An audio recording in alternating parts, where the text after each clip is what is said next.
I started singing, I think the first song that I ever sung was in church when I was like 6 years old. And my uncle later on got me to actually doing the demos on the songs that he had written. He's written songs for George Jones, Tammy Wynette, Lacey J. Dalton, some of the bigger performers.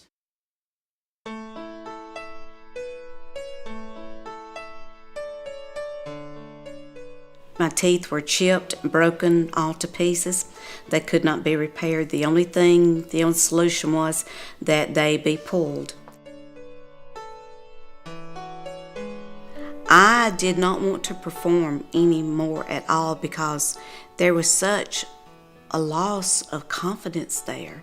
And I was constantly covering my mouth, either with my hand during the middle of a song. And my uncle was telling me, Sheila, you can't do that. And I'm saying, okay, I don't have it anymore. So it was like 2 years before I even picked up a microphone to sing again. You know, I've always spoke at a lot of AA, NA, and CA meetings. I've always spoke on that. I'm a recovering alcoholic, and I was always speaking at different meetings. And I always love to speak to people that's trying to recover.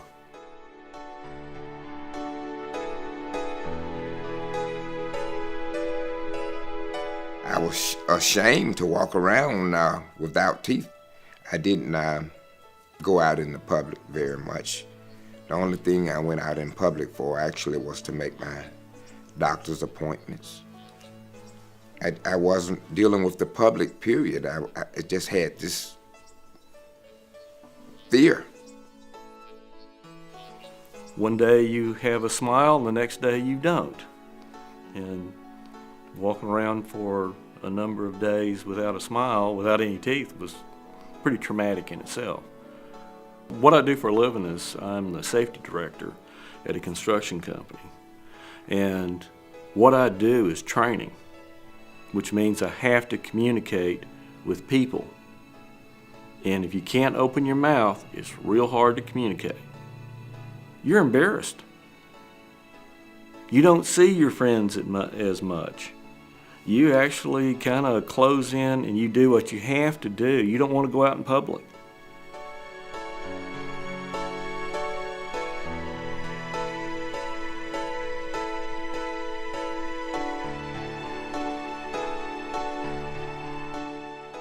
I found out that there's some pretty rotten dentures out there. With dentures, you have to be aware at all times, because you never can tell when they're going to come loose. I've always hated dentures. You know, you sit down and you eat a hot meal, and you get up in the midst of your meal and you got to go to the bathroom and you got to re-glue. It's like a hockey puck in the top of your mouth, and you can't taste. We were in this particular concert one night, and it was in front of about 1,300 people. And the friend that I was singing with, he had top dentures, and he lost his dentures in midair. He caught them with his hand, and he never missed one note or anything. And it scared me to death because I was afraid that mine would also do the same thing.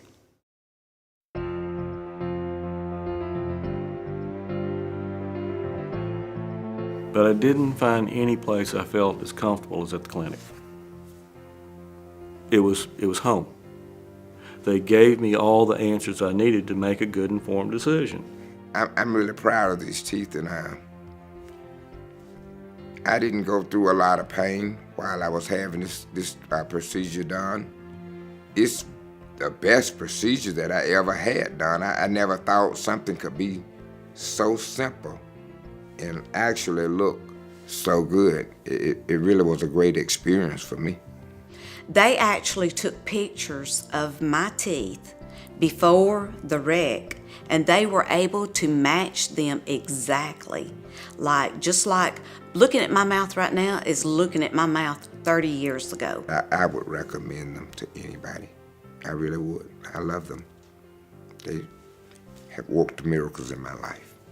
It made just a total world of difference in my personal outlook about myself and how well I felt. I can go out now and eat whatever I want to eat. It's just made a world of difference as far as quality of life. After my implants, I began to notice, and Uncle Monroe, he came to the house and he was saying, what a difference, what has happened? And I began to tell him, about the procedure that I had. And he noticed immediately, he said, okay, it's time to get you back out behind the microphone again. And I took the microphone and I went out there with more confidence, I think, than I ever had before. When I came up out of that chair and he handed me that mirror, and I looked in that mirror and I smiled, I didn't want to stop smiling. It was great. It was wonderful. Nobody can give you a better set of teeth than this but God himself.